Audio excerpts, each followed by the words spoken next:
High friend, welcome to R N academy.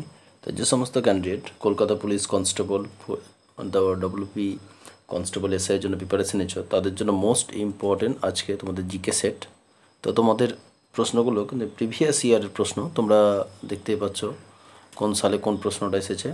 তো এই প্রশ্নগুলো করলে মোটামুটি এগুলো থেকে কমন থাকবে। আর যত দিন যাচ্ছে প্রশ্ন কিন্তু মডারেট লেভেলের হচ্ছে, সেহেতু একটু সালের প্রশ্ন করলে সব থেকে বেটার হয়, কারণ বিভিন্ন সালে বিভিন্ন রকম প্রশ্ন চলে এসেছে। যেমন আমরা অধ্যায় অনুসারে কোশ্চেন করছি, এই অধ্যায়ে যতগুলো প্রশ্ন এসেছে সেই প্রশ্ন হিসাবে করছি। এর আগে একটা ভিডিও করেছি, সেখান থেকে দেখতে পারো। যারা নতুন আছে অবশ্যই চ্যানেলটাকে সাবস্ক্রাইব করে দেবে। চলো প্রথম নম্বরই আমরা ক্লাসটা শুরু করি। প্রথম প্রশ্ন কী আছে দেখো, 18 নম্বর প্রশ্ন। বৌদ্ধদের প্রধান ধর্মগ্রন্থ ত্রিপিটক। এই যে ত্রিপিটক, বৌদ্ধদের প্রধান ধর্মগ্রন্থের নাম কি? পরীক্ষা তো পড়তে পারে যে বৌদ্ধদের প্রধান ধর্মগ্রন্থের নাম কি। ত্রিপিটক হচ্ছে, এটা কোন ভাষায় লেখা হয়? এই ত্রিপিটকটা কোন ভাষায় লেখা হয়? ঠিক আছে, কোন ভাষায় লেখা হয়? তো এখানে অপশান আছে, অপশান দেখো, অপশানগুলো কী কী আছে। Option A Sanskrit, option B Pali ভাষা, অপশান সি হচ্ছে ব্রহ্মী, অপশান ডি হচ্ছে খরষ্টি। তাহলে সঠিক উত্তর কোনটা হবে? 18 নম্বর সঠিক উত্তর। তো সঠিক উত্তর হবে এখানে অপশান বি হবে সঠিক উত্তর, পলি ভাষা। ঠিক আছে, তার বৌদ্ধদের প্রধান ধর্মগ্রন্থ ত্রিপিটক, এটা কিন্তু মনে রাখতে হবে। তারপরে কোন ভাষায় লেখা হয়েছিল? পলি ভাষায়। এগুলো কিন্তু মনে রাখতে হবে। তারপর নেক্সট প্রশ্ন চলে যাও। 19 নম্বর, কাকে প্রিন্স অফ পিলোগ্রাম বলা হয়? তো কাকে প্রিন্স অফ পিলোগ্রামস বলা হয়? তো এখানে সঠিক উত্তর কোনটা হবে? অপশান এ আছে দেখো Fahien, option B Megasthenes, option C হচ্ছে হিয়াংসাং, অপশান ডি আছে ইত সিং। তাহলে সঠিক উত্তর কোনটা হবে? 19-এর হবে অপশান সি হিয়াংসাং। ঠিক আছে, তো অপশান সি হবে 19-এর হিয়াংসাং। খুব ইম্পর্টেন্ট প্রশ্ন। তারপর 20 নম্বর প্রশ্ন কি আছে দেখো, 20 নম্বর, নিচের কোন গ্রন্থটিতে পাটলিপুত্রের শাসন ব্যবস্থা সম্পর্কে বর্ণনা আছে? তাহলে পাটলিপুত্র মনে রাখবে, পাটলিপুত্রের শাসন ব্যবস্থা সম্পর্কে বর্ণনা আছে। এটা কিন্তু খুব ইম্পর্টেন্ট প্রশ্ন, যে নিচের কোন গ্রন্থটি পাটলিপুত্রের শাসন ব্যবস্থা সম্পর্কে বর্ণনা আছে? অপশান এ ইন্ডিকা। ঠিক আছে, নিচের কোন গ্রন্থটি পাটলিপুত্রের শাসন ব্যবস্থা সম্পর্কে বর্ণনা আছে ইন্ডিকায়। এই ইন্ডিকার লেখককে তোমরা যদি পারো এটা কমেন্টে অবশ্যই লিখবে। খুব ইম্পর্টেন্ট প্রশ্ন, খুব রিপিটেড প্রশ্ন। তো ইন্ডিকা গ্রন্থের লেখককে, ঠিক আছে, এটা কিন্তু তোমরা কমেন্টে লিখবে। খুব রিপিটেড প্রশ্ন। তারপরে চলো নেক্সট প্রশ্ন, সব সালের প্রশ্ন দেখতে পাচ্ছ। কৌটিল্যের অর্থশাস্ত্রের বিষয়বস্তু ছিল কি? তাহলে কৌটিল্যের অর্থশাস্ত্রের বিষয়বস্তু কী ছিল? 21 নম্বর সঠিক উত্তর কোনটা হবে? দেখো অপশান এ আছে সামাজিক জীবন, অপশান বি আছে ধর্মীয় জীবন, অপশান সি আছে অর্থনৈতিক জীবন, অপশান ডি আছে রাজনৈতিক জীবন। তাহলে এই যে কৌটিল অর্থশাস্ত্র, পরীক্ষাতে এটাও দিতে পারে যে এই যে অর্থশাস্ত্র গ্রন্থ কার রচনা? ঠিক আছে, অর্থশাস্ত্র গ্রন্থটি কার রচনা? কৌটিল্য রচনা। এই যে কৌটিল্য যে অর্থশাস্ত্র বিষয়বস্তু রচনা করেছেন, তার বিষয়বস্তু কী বিষয়বস্তুর ব্যাপারে ছিল? তাহলে এখানে সঠিক উত্তর হবে রাজনৈতিক জীবন। তাহলে এখানে খুব ইম্পর্টেন্ট প্রশ্ন, যে কৌটিল্য অর্থশাস্ত্রে যে গ্রন্থটা ছিল তার বিষয়বস্তু কী ছিল? রাজনৈতিক জীবনের বর্ণনা করা ছিল। ঠিক আছে, 22 নম্বরের প্রশ্ন দেখো, নিচের কোন জোড়াটি সঠিক নয়? তো এখানে দেখো যেগুলো সঠিক সেগুলো খুঁজবো আমরা, তাহলে কিন্তু ভুলটা কিন্তু বের করতে পারবো। কারণ এই প্রশ্নগুলো খুব ডিফিকাল্ট, সবগুলো জানা না থাকতে পারে। এমন হতে পারে যে এটাও ঠিক বা এটাও ভুল এটাও হতে পারে। তাহলে এখানে দেখো অপশান এ দেখো কোনটা আছে, মুচ্চকটিম শূদ্র। তাহলে এটা ঠিক আছে। তারপরে দেখো হর্ষচরিত বাণভট্ট, এটাও সূত্র ঠিক আছে। তারপরে দেখো অপশান ডি কল্পসূত্র ভদ্রবাহু, এটাও ঠিক আছে। তাহলে এখন কোনটা পড়েছে? অপশান সি পড়েছে, তাহলে অপশান সিটাই ভুল আছে। ঠিক আছে, তো এইভাবে কিন্তু এই প্রশ্নগুলো খুঁজে বের করতে হবে। তারপর নেক্সট প্রশ্ন কী আছে দেখো, 23, জৈন ধর্মগ্রন্থি লেখা হয়েছিল কোন ভাষায়? জৈন ধর্মগ্রন্থগুলি লেখা হয়েছিল কোন ভাষায়? অপশান এ পলি ভাষায়, অপশান বি সংস্কৃত ভাষা, অপশান সি বাংলা ভাষা, অপশান ডি প্রাকৃত ভাষায়। তাহলে জৈন ধর্মগ্রন্থগুলি লেখা হয়েছিল কোন ভাষায়? 23 নম্বরের সঠিক উত্তর কোনটা হবে?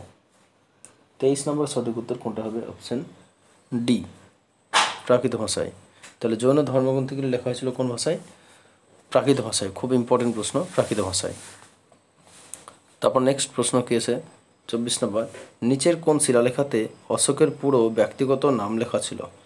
তাহলে খুব ইম্পর্টেন্ট প্রশ্ন, নিচের কোন শিলালেখাতে অশোকের পুরো ব্যক্তিগত নাম লেখা ছিল? তাহলে অপশান, কোন অপশানটা ঠিক হবে? অপশান বি হবে সঠিক উত্তর, মাস্কি। মাস্কিতে অশোকের পুরো ব্যক্তিগত নাম লেখা ছিল, মাস্কিতে। তারপরে চলো খুব ইম্পর্টেন্ট প্রশ্ন, খুব আসে এই প্রশ্নগুলো।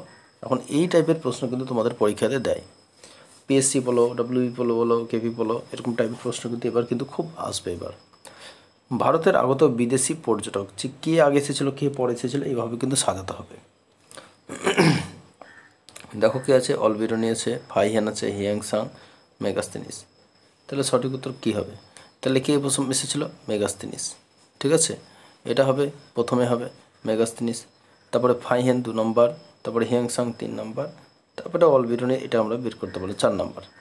তাহলে প্রথমত আমরা প্রথমে কে এসেছিলো এগুলো কিন্তু মনে রাখতে হবে, ফাইহেন, হিয়াংসাং, মেগাস্তিনিস, ফাইহেন, হিয়াংসাং, এভাবে কিন্তু মনে রাখতে হবে। ঠিক আছে, তাহলে এখানকার কোন অপশানটা অপশান ঠিক হবে?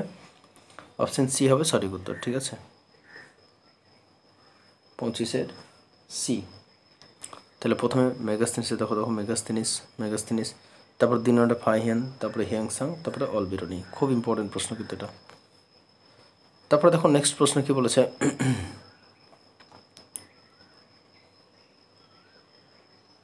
দেখো কি বলেছে, ডব্লিউবিসিএসে এসেছিল প্রশ্ন, নিম্নলিখিত কোন উপাদান থেকে জানা যায় যে অশোকের শ্রীনগর শহরটি নির্মাণ করেছিলেন?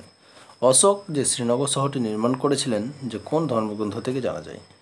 তোমরা জানো এই রাজতরঙ্গিনী গ্রন্থ থেকে কিন্তু কাশ্মীরের ইতিহাস জানা যায়। ঠিক আছে, কাশ্মীর কিন্তু শ্রীনগরটা কিন্তু কাশ্মীরের মধ্যেই অবস্থিত। তাহলে এখানে অপশান সি হবে নিঃসন্দেহে রাজতরঙ্গিনী। এরকম টাইপের কিন্তু তোমাদের প্রশ্ন একটু ঘুরিয়ে দিতে পারে, তো এভাবে একটু নিজে থেকে বুঝতে হবে। ঠিক আছে, তাহলে রাজতরঙ্গিনী হবে সঠিক উত্তর। তারপরে কি আছে, 28 নম্বর প্রশ্ন, অজন্তা গুহাচিত্রের ছবি পাওয়া যায়, অজন্তা গুহাচিত্রের ছবি কোথায় পাওয়া যায়?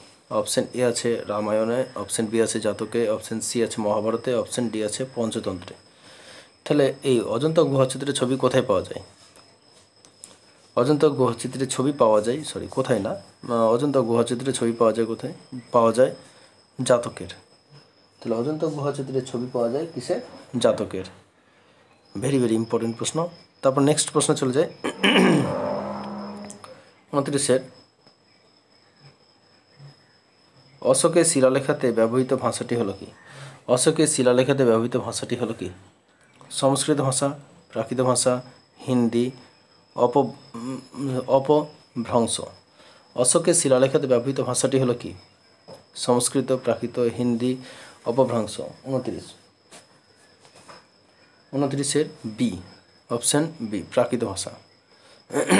অশোকের শিলালেখাতে ব্যবহৃত ভাষার নাম কি? প্রাকৃত ভাষা। সঠিক উত্তর হবে অপশান বি, প্রাকৃত ভাষা। অশোকের শিলালেখাতে ব্যবহৃত ভাষার নাম কি? প্রাকৃত ভাষা। 30 নম্বর প্রশ্ন, নিম্নলিখিত কোন সম্রাটের সহকবি ছিলেন বাণভট্ট? খুব ইম্পর্টেন্ট প্রশ্ন। তাহলে এই যে নিম্নলিখিত কোন সম্রাটের সহকবি ছিলেন বাণভট্ট, খুব ইম্পর্টেন্ট প্রশ্ন। কী হবে? অপশান আছে কনিষ্ক, অপশান বি আছে কুমারগুপ্ত, অপশান সি আছে বিক্রমাদিত্য, অপশান ডি আছে হর্ষবর্ধন। তার নিম্নলিখিত কোন সম্রাটের সহকবি ছিলেন বাণভট্ট? 30 নম্বর সঠিক উত্তর কোনটা হবে? তো 30 নম্বর সঠিক উত্তর কোনটা হবে? Option D. খুব ইম্পর্টেন্ট প্রশ্ন, খুব রিপিটেড প্রশ্ন, হর্ষবর্ধন। তাহলে এই প্রশ্ন খুব এসেছে, বারবার পরীক্ষায় আসে কিন্তু এই প্রশ্নগুলো। নিম্নলিখিত কোন, কিছু কিছু প্রশ্ন একবারে জলের মতো সোজা প্রশ্ন থাকে, আর কিছু কিছু প্রশ্ন যথেষ্ট হার্ড থাকে। তারপরে দেখো নেক্সট 31 নম্বর প্রশ্ন কী আছে দেখো, সর্বপ্রথম অশোকের শিলালিপি পাঠোদ্ধার করেন। তাহলে এই সর্বপ্রথম অশোকের শিলালিপি পাঠোদ্ধার কে করেছিলেন? খুব ইম্পর্টেন্ট প্রশ্ন, 31 নম্বরের প্রশ্ন। সঠিক উত্তর কোনটা হবে? তাহলে এখানে দেখো, শ্যামা শাস্ত্রী, SR গয়াল, BN মিশ্র, জেমস প্রিন্সেপ। তো সঠিক উত্তর কোনটা হবে? সর্বপ্রথম অশোকের শিলালিপি পাঠোদ্ধার করেছেন কে? অপশান ডি সঠিক উত্তর, জেমস প্রিন্সেপ। তো সর্বপ্রথম অশোকের শিলালিপি পাঠোদ্ধার করেছেন কে? James Prinsep. খুব ইম্পর্টেন্ট প্রশ্ন। তারপর 32 নম্বর প্রশ্ন দেখা কী আছে, গুপ্ত যুগের স্বর্ণমুদ্রা কী নামে পরিচিত? তাহলে গুপ্ত যুগের স্বর্ণমুদ্রা কী নামে পরিচিত? 32 নম্বর সঠিক উত্তর কোনটা হবে? দেখো, শতনাম, মোহর, না দিনার, না বরহ। তাহলে গুপ্ত যুগের স্বর্ণমুদ্রা কী নামে পরিচিত? অপশন সি হবে সঠিক উত্তর, দিনার নামে পরিচিত। তারপর 33 নম্বর প্রশ্ন, চলো নেক্সট প্রশ্ন কী আছে দেখো। 33 নম্বর, প্রাচীনতম ভারতীয় মুদ্রা তৈরি হতো। প্রাচীনতম ভারতীয় মুদ্রা তৈরি হতো কী দিয়ে? সোনা, রূপা, তামা না তামা রূপা দিয়ে? সঠিক উত্তর কোনটা হবে? তাহলে এখানে যেটা প্রাচীনতম যে মুদ্রা বা টাকা যেটা আমরা ব্যবহার করি সেগুলো ব্যবহার হতো কিসে? তামা ও রূপা দিয়ে। অপশান ডি হবে সঠিক উত্তর। তাই প্রাচীনতম ভারতীয় মুদ্রা তৈরি হতো কী দিয়ে? তামা এবং কী দিয়ে? রূপা দিয়ে। তারপর নেক্সট চলো 34 নম্বর, ন্যায়শাস্ত্র বা ন্যায়সূত্র কার লেখা? তো ন্যায়শাস্ত্র আর ন্যায়সূত্র কার লেখা? সঠিক উত্তর হবে অপশান, কোন অপশানটা হবে দেখো, ব্যাস না গৌতমী না কপিল না চরক? সঠিক উত্তর কোনটা হবে? ন্যায়শাস্ত্র ও ন্যায়সূত্র কার লেখা? অপশান বি হবে সঠিক উত্তর, গৌতমের লেখা। তো আজকের প্রশ্ন এগুলোই। তো কেমন হলো অবশ্যই তোমরা কমেন্টে লিখবে। আরও নেক্সট প্রশ্ন, আমরা অঙ্ক ক্লাসটা কিন্তু রেগুলার করার চেষ্টা করছি, একটু সময়ের জন্য করতে পারছি না। তো আমরা জিকে দিয়ে শুরু করেছি, অনেক দিন পরে আমরা কিন্তু ক্লাস আবার স্টার্ট করেছি। তো আমরা রেগুলার প্রত্যেক দিন একটা কিংবা দুটো করে ক্লাস দিতে থাকবো। আর যারা নতুন আছে অবশ্যই চ্যানেলটিকে সাবস্ক্রাইব করে দিবে, একটু বন্ধুদের মধ্যে শেয়ার করে দিবে। আর আমরা কিন্তু প্রিভিয়াস ইয়ারের প্রশ্নগুলো কিন্তু নিয়ে আলোচনা করব, ঠিক আছে? তো আজকের ভিডিওটা এই পর্যন্তই, ধন্যবাদ।